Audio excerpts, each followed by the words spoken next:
Donor darah adalah kegiatan mulia untuk membantu sesama. Setetes darah, laksana detak nadi yang kita berikan kepada siapa saja yang membutuhkan. Keluarga, kerabat, ataupun sahabat, bahkan orang-orang yang tidak kita kenal.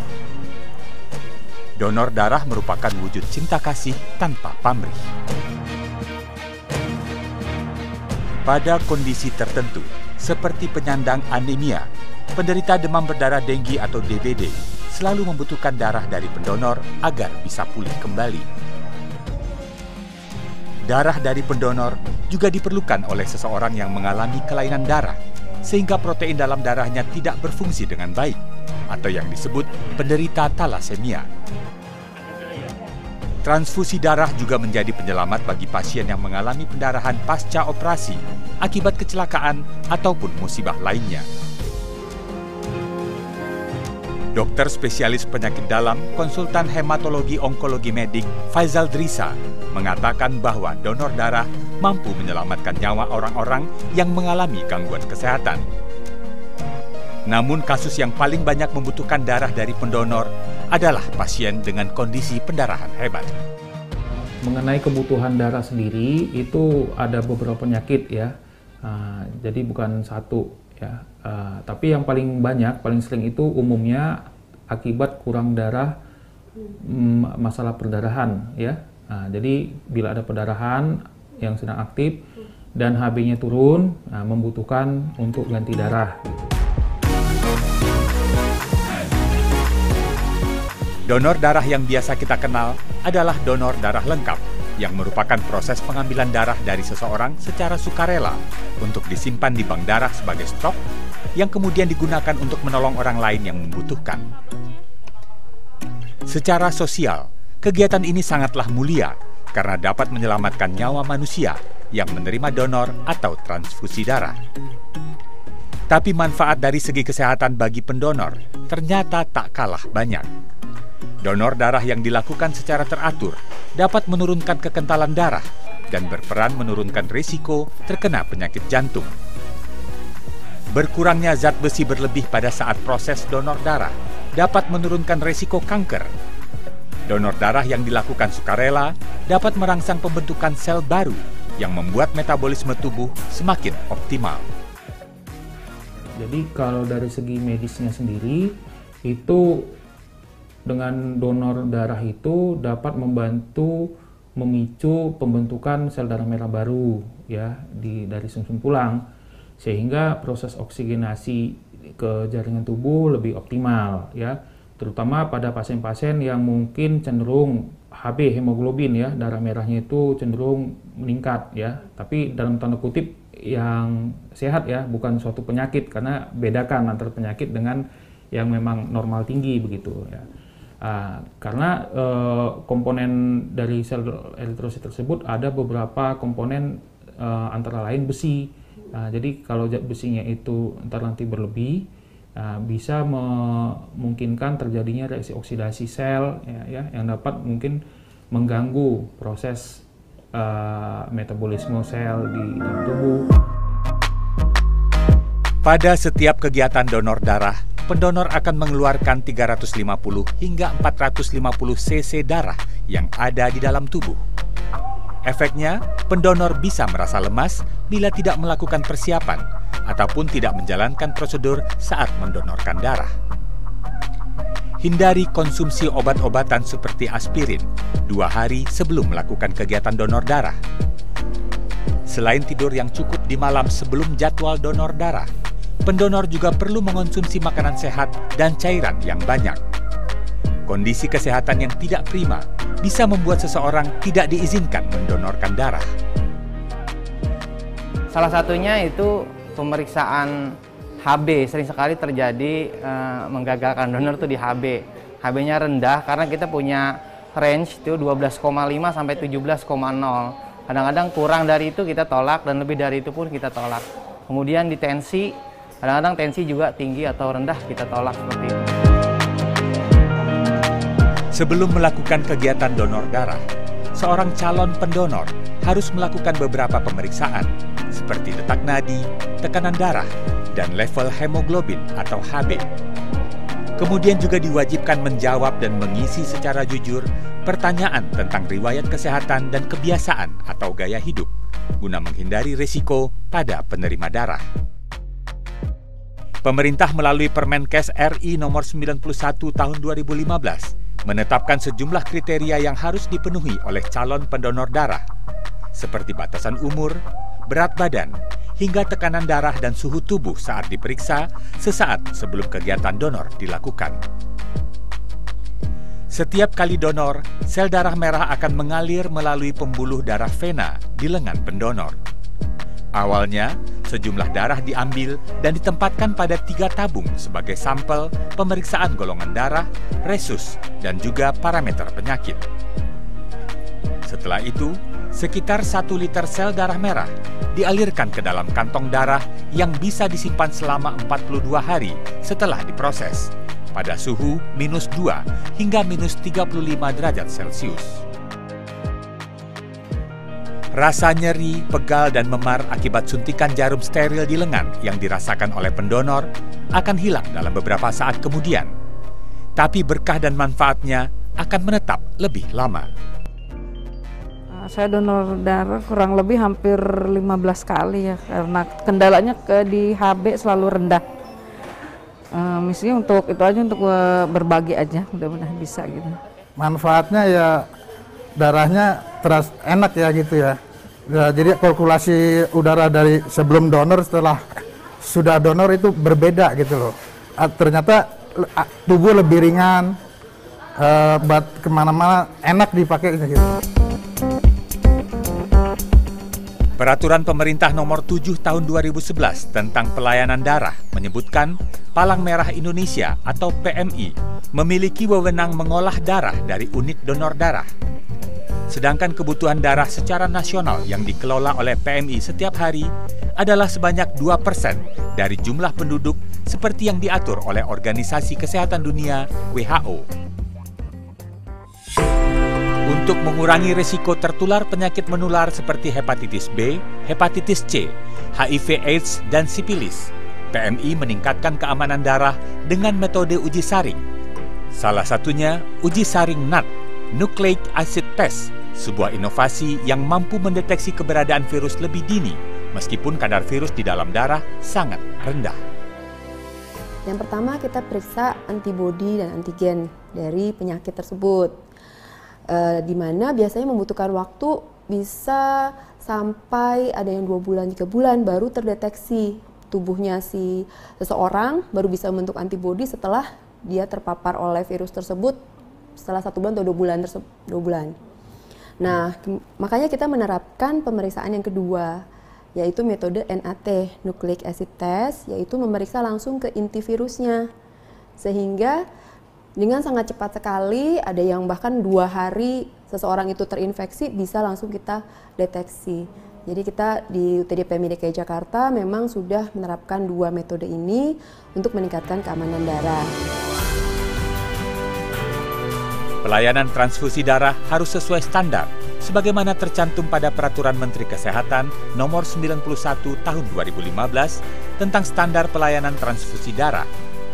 Standar ini penting dilakukan untuk menjamin keamanan pelayanan kepada masyarakat.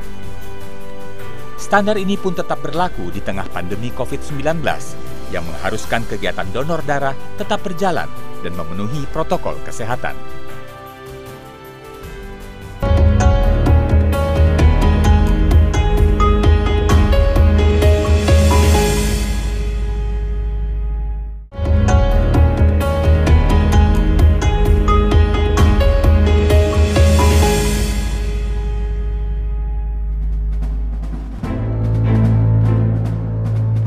Ibu kota Provinsi Sumatera Utara, Medan, adalah kota terbesar dan terbanyak penduduknya di luar Pulau Jawa.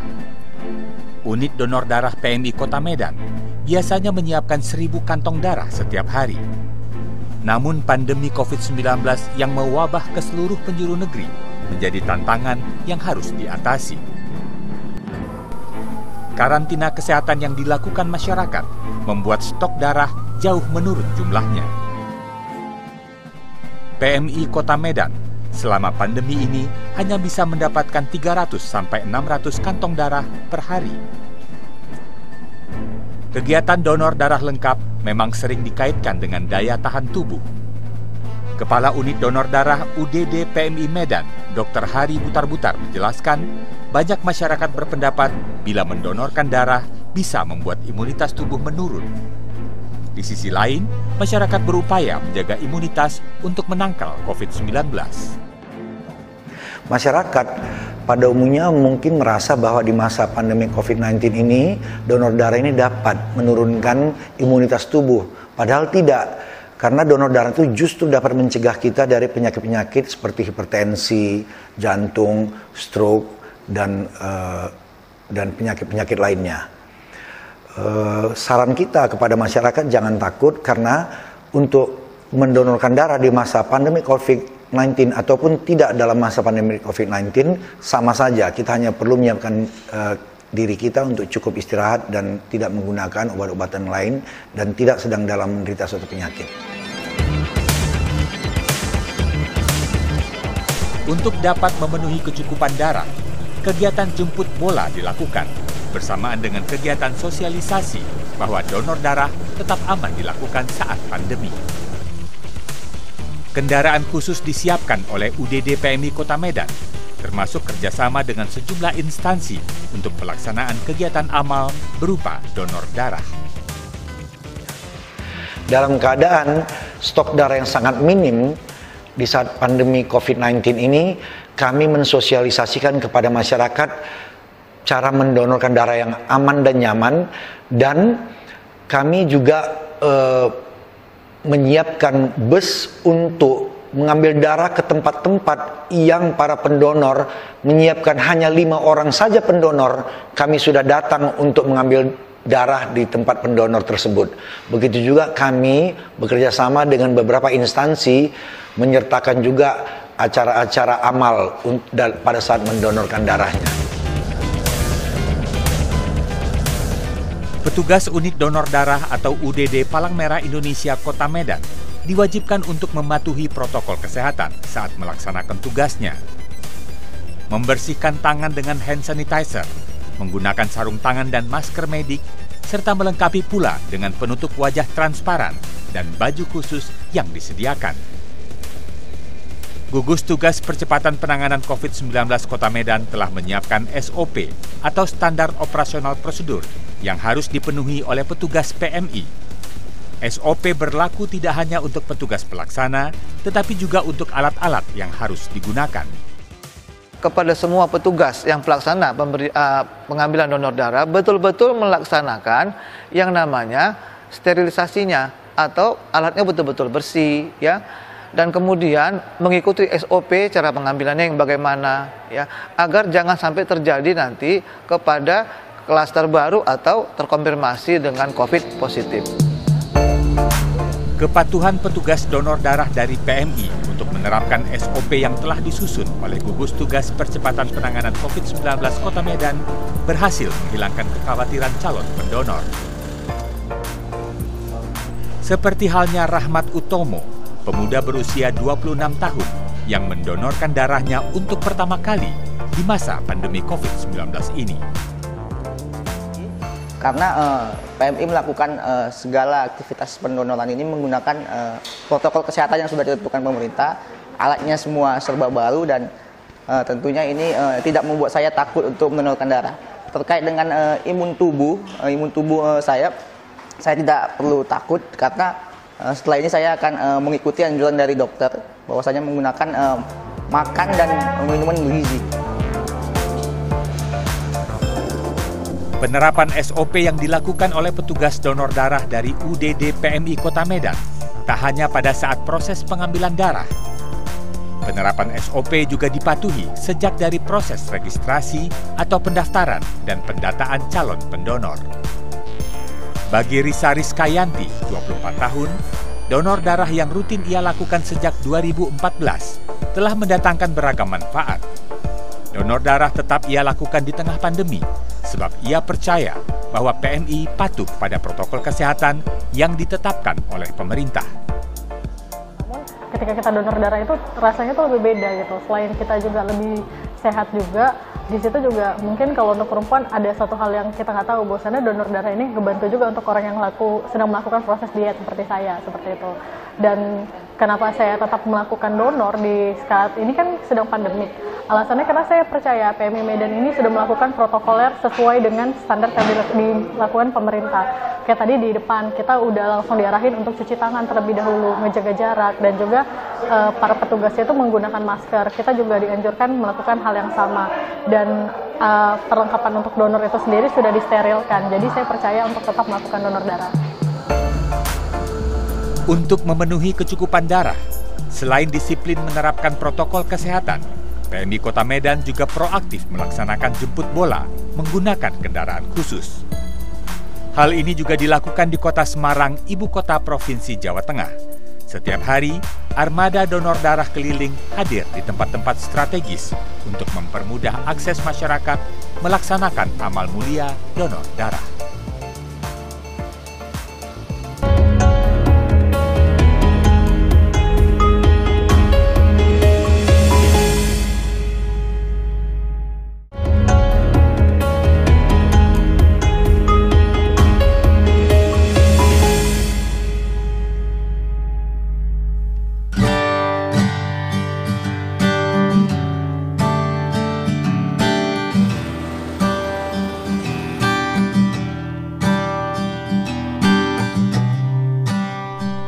Cuaca cerah di kota Semarang.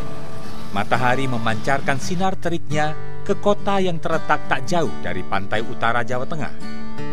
Sebuah mobil terparkir di tepi jalan, seolah tak dihiraukan oleh kendaraan yang berlalu lalang. Namun armada keliling donor darah ini bersama petugas dari unit donor darah UDD Palang Merah Indonesia Kota Semarang tetap berjaga dan bersiaga menjalankan tugas mulia membantu menyelamatkan nyawa manusia. Kebutuhan darah yang harus disiapkan oleh UDD PMI Kota Semarang terbilang tinggi, mencapai 10.000 kantong darah per bulan atau sekitar 300 sampai 350 kantong setiap hari. Menurut Kepala UDD PMI Kota Semarang, Dr. Ana Kartika, kebutuhan darah ini untuk memenuhi permintaan dari sejumlah rumah sakit di Semarang, serta terkadang permintaan datang dari Demak, Kendal, dan Grobogan. Jadi kita ada sistem dropping, jadi beberapa hari sekali kita dropping ke rumah sakit, ataupun kalau tidak permintaan darah ke kami. Kami tidak hanya mencakup di Kota Semarang saja, tapi mungkin di sekitar Semarang. Jadi mungkin dari Demak ataupun Kendal atau Grobogan, apabila teman-teman PMI lain kekurangan darah ataupun tidak semua PMI itu memproduksi komponen-komponen seperti darah trombosit, kemudian FFP, jadi permintaan bisa ke Semarang biasanya. Tingginya jumlah pasokan yang harus disiapkan membuat kendaraan donor darah keliling harus bertugas setiap hari, di samping kegiatan donor darah yang tetap dibuka di Gedung Pelayanan UDD PMI Kota Semarang. Sebenarnya bis itu adalah bantuan dari pusat, PMI pusat waktu itu Bapak Yusuf Kalla, di samping kota-kota lain dan salah satunya di Semarang bis itu. Jadi sekitar tahun 2011 kami mendapatkan bis itu yang kami pergunakan biasanya pada tempat-tempat yang biasanya instansi atau warga tidak bisa menyiapkan tempat. Nah, kami bisa menggunakan bis. Kemudian bis juga kami biasanya hari Minggu di acara-acara Firday itu biasanya kami selalu menjadwalkan. Bus donor darah PMI Kota Semarang memiliki kelengkapan fasilitas, sarana dan prasarana layaknya gedung unit donor darah UDD PMI. Hanya jumlah tempat tidur yang membedakannya. Bus besar memiliki 4 tempat tidur untuk melayani 4 pendonor sekaligus, sedangkan minibus berkapasitas 2 tempat tidur. Saat beroperasi, masing-masing bus dilengkapi 5 petugas PMI, yaitu 1 orang pengemudi sekaligus pembantu umum, 1 orang petugas pemeriksa data calon pendonor, 1 orang dokter yang memeriksa kesehatan calon pendonor, dan 2 orang petugas pengambil darah. Setiap bus bisa mengumpulkan rata-rata 20 kantong darah di setiap titik. Operasional armada keliling ini tercatat bisa mengumpulkan 150 hingga 200 kantong darah setiap hari. Dalam situasi pandemi COVID-19, UDD PMI Kota Semarang mewaspadai terjadinya penurunan jumlah pendonor. Namun aktivitas mobil keliling yang tetap berjalan optimal seperti biasa berhasil menjawab kebutuhan darah bagi pasien-pasien yang membutuhkan, seperti pasien anak yang dirawat di RSUP Dr. Karyadi Semarang. Daerah itu sebulan sekali Pak kesini untuk transfusi, 1 kantong berisi sekitar 250 cc sebulan sekali. Sampai saat ini nggak ada kesulitan sih Pak, lancar alhamdulillah di Rumah Sakit Karyadi. Anak saya kena talasemia, jadi setiap bulan harus transfusi darah. Biasanya sekali transfusi itu 1 kantong, kadang 250, kadang 200 cc. Kesulitan yang saya temui selama ini biasanya dari pencarian darahnya Mas. Kalau pencarian darah di luar itu kadang sering kosong, tetapi kalau di sini sangat cepat, tepat, akurat, dan selalu ada. Tercukupinya kebutuhan darah di Kota Semarang dan sekitarnya tidak semata-mata karena tindakan proaktif PMI setempat untuk melakukan tindakan jemput bola. Berubahnya pola hidup masyarakat menjadi lebih baik dan lebih sehat berhasil menekan angka penderita demam berdarah yang membutuhkan transfusi ketika wabah itu datang setiap tahun. Perkembangan demam berdarah sendiri selama ini di Semarang tidak statis, tapi dinamis relatif ke arah turun. Kalau dulu di awal 2010, 11 kita sempat mencatat rekor sampai 5.000 kasus dalam setahun. Sekarang ini sudah sampai 500 ke bawah. Artinya kebutuhannya pasti tidak sebesar kebutuhan-kebutuhan pada tahun 2010. Wali Kota Semarang memberikan apresiasi kepada masyarakat, khususnya para pendonor, yang telah menjadikan aksi kemanusiaan ini sebagai sebuah gaya hidup atau lifestyle. PMI juga diapresiasi karena mampu mengimbangi gaya hidup ini, salah satunya dengan memberikan kegiatan jemput bola. Maka waktu itu kita sudah sangat yakin kepedulian masyarakat terhadap donor darah ini adalah sebuah gaya hidup yang sudah dilakukan anak-anak muda maupun usia-usia yang sudah relatif matang di Kota Semarang pada saat mereka berkehidupan sehari-hari. Insya Allah dari sisi pendanaan kami sudah support 100% ya untuk aktivitas kawan-kawan PMI yang ada di wilayah Kota Semarang. Donor darah bukan hanya sebuah kegiatan kemanusiaan. Donor darah bisa menjadi sebuah gaya hidup berbagi dengan orang yang membutuhkan, tanpa mengambil atau mengurangi apapun dari yang memberikan. Pihak pendonor dan pihak yang menerima donor sama-sama mendapatkan anugerah kesehatan yang lebih baik. Ayo, jangan ragu untuk donor darah.